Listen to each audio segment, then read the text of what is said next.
আজকের গুরুত্বপূর্ণ আঞ্চলিক সংবাদে সবাইকে জানাই স্বাগত।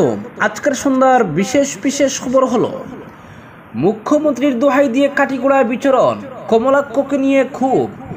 উত্তর করিমগঞ্জের বিধায়ক কমলাক্ষ দেব পুরকায়স্থের সাম্প্রতিক কিছু কার্যকলাপ নিয়ে কাটিগড়া বিজেপিতে ক্ষোভের সঞ্চার হয়েছে। এই ক্ষোভ আগামী কদিনের মধ্যে আগ্নেয়গিরির মতো ফেটে পড়লে আশ্চর্যের কিছু থাকবে না। প্রসঙ্গত, বিধায়ক কমলাক্ষ গত মাস 4 থেকে মুখ্যমন্ত্রী হিমন্ত বিশ্ব শর্মার দোহাই দিয়ে কাটিগড়ার বিভিন্ন এলাকায় ঘুরে বেড়াচ্ছেন। এই ঘোরাফেরা শুরু করার আগে কমলাক্ষ নিজের কয়েকজন মানুষ দিয়ে এলাকায় কৌশলে একটি বার্তা ছড়িয়ে দিয়েছিলেন। আগামী 26-এর বিধানসভা নির্বাচনে মুখ্যমন্ত্রী তাকে নাকি কাটিগড়ায় বিজেপির প্রার্থী করা হবে বলে কথা দিয়েছেন। আর এই যুক্তি মানতে চাইছেন না কাটিগড়ার বিজেপি কর্মীরা। তাদের মতে মুখ্যমন্ত্রী বিরোধী দলের এক বিধায়ককে এরকম আশ্বাস দেবেন বলে তারা বিশ্বাস করেন না। এছাড়া কমলাক্ষ এখনও বিজেপিতে যোগ দেননি। এই অবস্থায় কমলাক্ষ কাটিগড়ার বিভিন্ন এলাকায় ঘুরে মুখ্যমন্ত্রীর দোহাই দিয়ে যেভাবে চলাফেরা করছেন তা বিজেপির নীতির পরিপন্থী বলে মত প্রকাশ করেছেন স্থানীয় নেতৃবৃন্দ। তারা বলেন, প্রাক্তন মন্ত্রী গৌতম রায়কেও প্রথমে দলের সদস্যপদ নিয়ে সাধারণ কর্মী হিসেবে কাটিগড়ায় আসতে হয়েছিল, কিন্তু কমলাক্ষ বিজেপিতে যোগ না দিয়ে যেভাবে এলাকায় ঘুরে ঘুরে কেবলমাত্র মুখ্যমন্ত্রীর দোহাই দিচ্ছেন তাতে দলের অনেক ক্ষতি হচ্ছে বলে মত প্রকাশ করেছেন অনেক কর্মী। তারা বলেন, কমলাক্ষ কংগ্রেস ছাড়লেও নিজের বিধায়ক পদ ত্যাগ করেননি। তারা আরও বলেন, গত লোকসভা নির্বাচনে উত্তর করিমগঞ্জের বিধায়ক হিসেবেই তিনি ওই এলাকায় কাজ করেছেন। এখন উত্তর করিমগঞ্জের মানুষ বন্যায় বাসছেন, কিন্তু কমলাক্ষ ওই এলাকা ছেড়ে কাটিগড়ার নাগরিকদের কাছে ত্রাণকর্তা হিসেবে পরিচয় দিতে চাইছেন।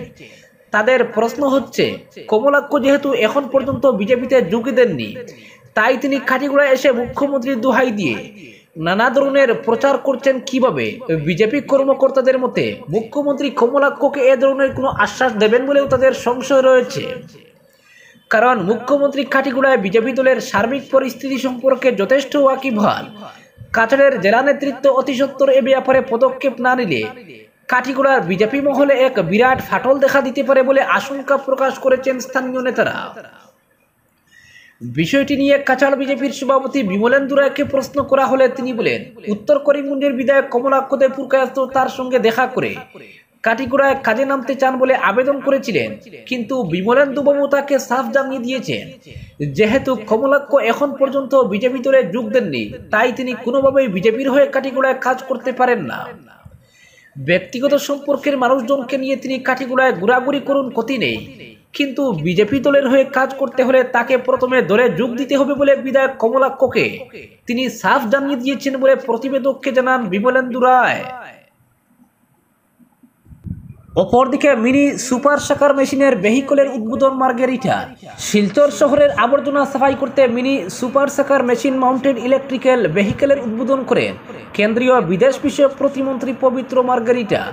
আজ শিলচর পৌরসভার 6টি ইলেকট্রিক ভেহিকলের আনুষ্ঠানিকভাবে উদ্বোধন করেন তিনি। এ উপলক্ষে আয়োজিত অনুষ্ঠানে বক্তব্য রাখতে গিয়ে প্রতিমন্ত্রী মার্গেরিটা বলেন, 1,06,00,000 টাকা ব্যয়ের শিলচর শহরের দ্রুত আবর্জনা পরিষ্কারের জন্য ইলেকট্রিক ভেহিকেল গাড়ির উদ্বোধন করা হয়েছে। মন্ত্রী এও বলেন, শিলচর শহরের যেসব কাজ এখন পর্যন্ত শেষ হয়নি তা দ্রুত করা হবে। বিজেপি সরকার সব সময় জনগণের হয়ে জনগণের পাশে থেকে কাজ করে যাবে এবং মুখ্যমন্ত্রী শিলচর শহরকে উন্নত মানের শহর করতে কাজ করে যাচ্ছেন। বিধায়ক দীপায়ন চক্রবর্তী বলেন, বিজেপি সরকার জনগণের জন্য বিভিন্ন প্রকল্প হাতে নিয়েছে। আজ উদ্বোধনী অনুষ্ঠানে উপস্থিত ছিলেন বিধায়ক কৌশিক রায়, বিধায়ক মিহিরকান্তি সোম, বিজেপির জেলা সভাপতি বিমলেন্দু রায়, জেলা শাসক রোহন কুমার দা, প্রাক্তন কমিশনার মধুমিতা শর্মা সহ শিলচর পৌরসভার কর্মকর্তারা। অপরদিকে বন্যায় বিপন্ন বকরিহাওরের জনজীবন, সরকারি সুবিধা না মেলায় ক্ষোভ। ভয়াবহ বন্যায় বিপাকে বকরিহাওর জিপির মাইমাল সম্প্রদায়ের মানুষ। বর্তমান বন্যার সময় সরকারি সুযোগ সুবিধা থেকে বঞ্চিত তারা অসহায় অবস্থায় দিন কাটাচ্ছেন বকরিহাওর জিপির শত শত মাইমাল পরিবার সহ অন্যান্য সম্প্রদায়ের মানুষ। তিনবার বন্যার কবলে পড়েও সরকারি কোনো সাহায্য জুটেনি তাদের ভাগ্যে। বকরিহাওর কালীনগর সহ গোটা উত্তর হাইলাকান্দিতে বন্যা হয়নি। সরকারি কর্মচারীরা বলেছেন বলে অভিযোগ করে সাংবাদিক ডেকে তাদের দুঃখ দুর্দশার কথা তুলে ধরেন। সংবাদ মাধ্যমের সামনে ফসাই মিয়া বলেন, তিনবার এই অঞ্চল বন্যার জলে প্লাবিত হলেও সরকারি সুযোগ সুবিধা জুটেনি তাদের ভাগ্যে, এমন অভিযোগ করেন তিনি। বলেন, বন্যার সময় সরকারের তরফে বিভিন্ন সুযোগ সুবিধা দেওয়া হয়, কিন্তু দেখা গেছে 2024 সালের বন্যায় তিনবার প্লাবিত হওয়ার পরও সরকারি কোনো সাহায্য সহযোগিতা পাওয়া যায়নি বলে অভিযোগ। দেখা গেছে সরকারি কর্মচারীরা বকরিয়াহর সহ গোটা উত্তর হাইলাকান্দিতে বন্যা নেই বলে সরকারের কাছে রিপোর্ট করেছেন বলে ধারণা অনেকের। তাই বকরিহাওরের জনগণ পাটোয়ারি আলগাপুরের সার্কেল অফিসার সহ হাইলাকান্দির জেলা শাসকের দৃষ্টি আকর্ষণ করেন শীঘ্রই উত্তর হাইলাকান্দির মানুষের দুঃখ দুর্দশা সরেজমিনে তদন্ত করে দেখার আবেদন রেখেছেন স্থানীয়রা। ওই এলাকার বাসিন্দা জমিলা বেগম ও তাহেরা বেগম বলেন, খিলঞ্জিয়া স্বীকৃতি পাওয়ার আশায় শাসক দলকে ভোট দিয়েছেন তারা, অথচ সরকারি সুযোগ সুবিধা থেকে বঞ্চিত হয়েছেন এই দুর্যোগের সময়ে। তারা এ ব্যাপারে মুখ্যমন্ত্রী হিমন্ত বিশ্ব শর্মার দৃষ্টি আকর্ষণ করেন সরকারি কর্মচারীর মাধ্যমে উত্তর হাইলাকান্দির বন্যা কবলিত অঞ্চলগুলো পরিদর্শন করিয়ে উপযুক্ত ক্ষতিপূরণ দিতে অনুরোধ করেছেন। অপরদিকে ২৬-এর জন্য নবরূপে তৈরি হচ্ছে ইউডিএফ। জনতা বদল চেয়েছেন, ধুবড়ীতে রকিবুলের কৃতিত্ব নেই বললেন বদরুদ্দিন আজমল। লোকসভা উঠে বরাডুবির পর কিছুটা নেতিয়ে পড়া দল এআইইউডিএফ এবার নতুন রূপে নতুন রণকৌশল নিয়ে বিধানসভা ভোটের ময়দানে ঝাঁপাবে, এমনটাই জানালেন দলটির সর্বময় কর্তা প্রাক্তন সাংসদ বদরুদ্দিন আজমল। তিনি আত্মপ্রত্যয়ের সঙ্গে জানান যে ২০২৬-এর জন্য তার দল নতুন করে তৈরি হচ্ছে নয়া উদ্যমে। তিনি বলেন, যারা বলাবলি করছেন যে এআইইউডিএফ দল আর মাথা তুলে দাঁড়াতে পারবে না, তারা ভুল ভাবছেন। এআইইউডিএফ কখনোই শেষ হবে না। ফের সক্রিয় রূপে রাজ্য রাজনীতিতে অবতীর্ণ হয়ে জনগণের কাজ করবে ইউডিএফ। সাংবাদিকের এক প্রশ্নের জবাবে আজমল বলেন, ইন্ডিয়া অ্যালায়েন্সের জন্য এবার আমি ধুবড়ী থেকে হেরেছি। ৮০% সংখ্যালঘু ভোটার এবার ইন্ডিয়া জোটকে ভোট দিয়েছে সাময়িক পরিবর্তনের আশায়। এবারের নির্বাচন ছিল সুনামি, এতে রকিবুল হোসেনের বিন্দুমাত্র কৃতিত্ব নেই। লোকসভা ভোটের পর যারা আজমলকে নিয়ে কটাক্ষ করেছেন তাদের উদ্দেশ্যে আজমল বলেন, রাহুল গান্ধীকেও মানুষ পাপ্পু বলে কটাক্ষ করত, কিন্তু এখন পরিস্থিতি বদলে গেছে। রাহুল গান্ধী এখন প্রধানমন্ত্রীর দৌড়ে রয়েছেন। আজমল এও জানান, আপনারা লিখে নিন, এআইইউডিএফের কোনো বিধায়ক অন্য দলে যাবেন না, এটা আজমলের গ্যারান্টি। আসাম প্রদেশ কংগ্রেস কমিটির সভাপতি ভূপেন বোরাকে ধন্যবাদ জানিয়ে আজমল বলেন, আমাদের সঙ্গে মিত্রতা করলে আরও ৩টি আসন বেশি পেত কংগ্রেস। অন্যদিকে এআইইউডিএফ দলের নেতৃত্বের রদবদলের কথা উল্লেখ করেন এআইইউডিএফ সুপ্রিমো। তিনি জানান, খুব শীঘ্রই রদবদল হবে এআইইউডিএফের কেন্দ্রীয় কার্যকরী কমিটির। সভাপতি হিসেবে বদরুদ্দিন আজমলই থাকবেন, হাফিজ রশিদ বশির কাশিমিও আগের পদে থাকবেন। বাদ বাকি সব পদে বদল ঘটানো হবে বলে ইতিমধ্যে সিদ্ধান্ত গ্রহণ করা হয়েছে বলে জানান আজমল। এবার আগের চেয়ে অধিক শক্তি নিয়ে সক্রিয় রূপে এআইইউডিএফ দলকে দেখতে পাবেন আসামের জনগণ, উল্লেখ করেন ধুবড়ীর প্রাক্তন সাংসদ বদরুদ্দিন। অপরদিকে এখনও জলে টাইটুম্বুর কাটিগোড়া, বানবাসীদের খোঁজ নিলেন পরিমল শুক্লবৈদ্য। বিপদসীমার নিচে নেমে গেছে বরাকের জল, ফলে স্বাভাবিকভাবেই উন্নত হয়েছে জেলার বিভিন্ন স্থানের বন্যা পরিস্থিতি। কিন্তু ব্যতিক্রম শুধু কাটিগোড়া। এখনও কাটিগোড়ার বিভিন্ন এলাকায় সাগর সাদৃশ্য পরিবেশ, আর এর জন্য দায়ী ভারত বাংলা সীমান্ত এলাকায় থাকা বিভিন্ন স্লুইস গেট। বানবাসীদের খোঁজ নিতে গিয়ে এমনটাই শোনালেন শিলচরের সাংসদ পরিমল শুক্লবৈদ্য। বানবাসীদের খোঁজ নিতে সোমবার কাটিগোড়া এসেছিলেন শিলচরের সাংসদ পরিমল শুক্লবৈদ্য। কালাইন মণ্ডল বিজেপির সভাপতি নিত্যগোপাল দাস, 2 প্রাক্তন জেলা পরিষদ সদস্য অসীম দত্ত, বিগুলাল দাস, যুব মোর্চার সভাপতি দীপঙ্কর নাথ সহ একজাক দলীয় নেতাদের নিয়ে ঘুরে দেখেন নরপতি, সলিমাবাদ, সৈয়দপুর, আমতলা এলাকা। বানবাসীদের সঙ্গে কথা বলে জেনে নেন তাদের দুঃখ দুর্দশার কথা।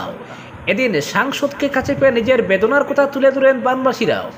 বরাক নদীর জলস্তর অনেকটা কমে গেলেও ওইসব এলাকায় এখনও সাগর সাদৃশ্য পরিবেশ, পুরো এলাকায় থই থই করছে জল।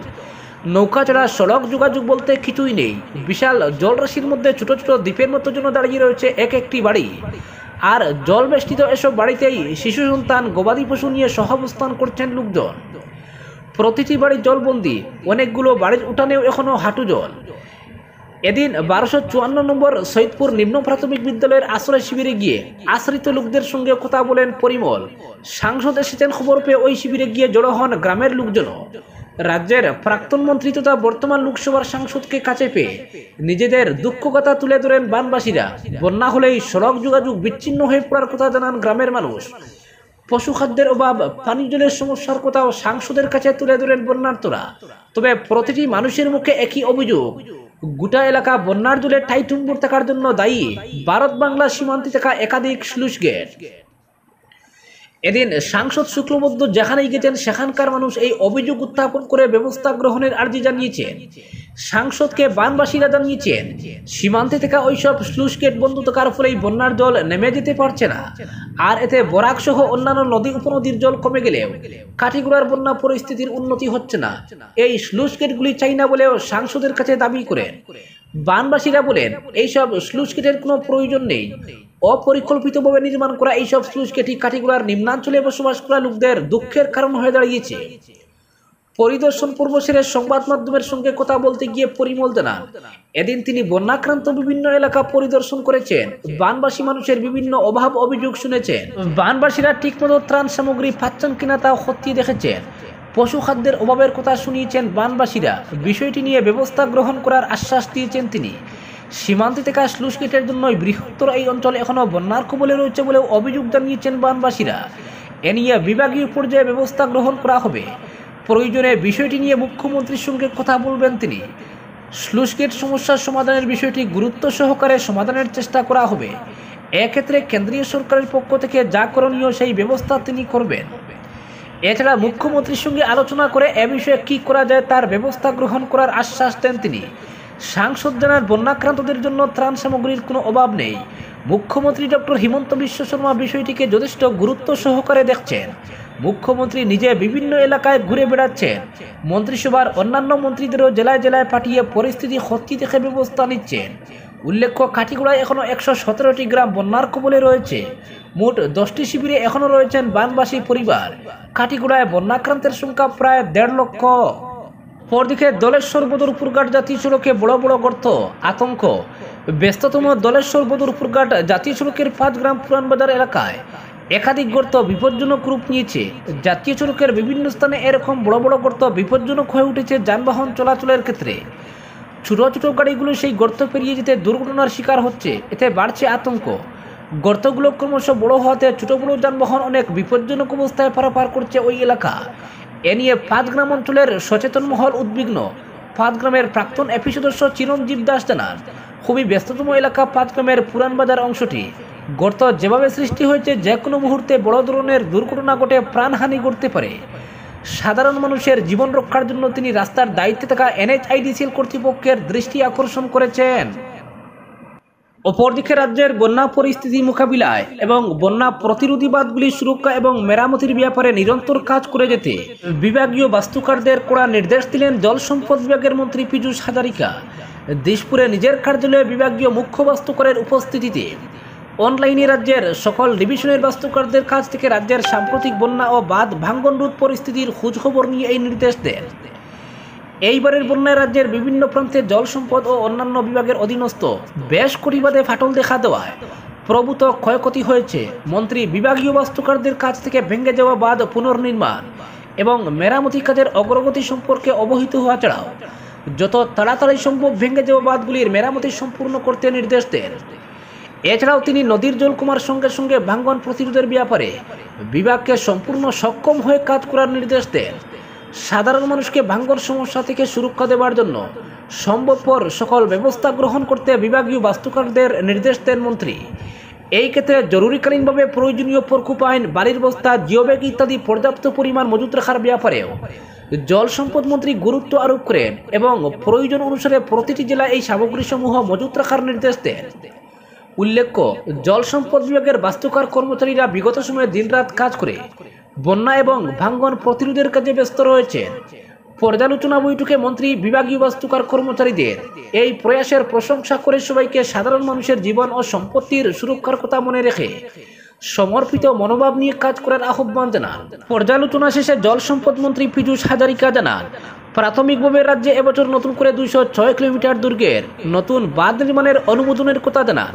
প্রস্তাবিত নতুন বাঁধগুলির কাজকর্ম যাতে উন্নত মানের হয় সে ব্যাপারে সতর্ক দৃষ্টি রাখার জন্য তিনি নির্দেশ জারি করেন।